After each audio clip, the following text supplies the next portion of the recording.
ఓం నమో భగవతే రుద్రాయ.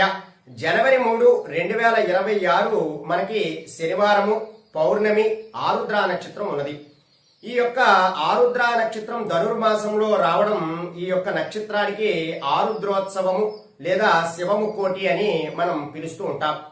ఈ శివముకోటి ఆరుద్రోత్సవం నాడు ఎవరైతే ఆ పరమశివుడికి మహన్యాసపూర్వక రుద్రాభిషేకం జరిపించుకుంటారో వారికి ఉన్నటువంటి సమస్యలన్నీ కూడా తొలగిపోవడము, తద్వారా వారు జీవితంలో ప్రయోజనం పొందడము, వారు అనుకున్నటువంటి పనులన్నీ కూడా పూర్తి అవడము కూడా జరుగుతుంది.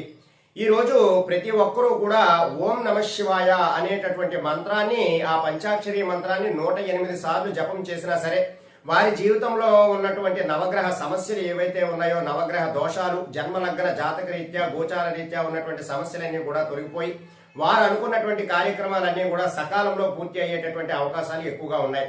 కాబట్టి ఈ ధనుర్మాసంలో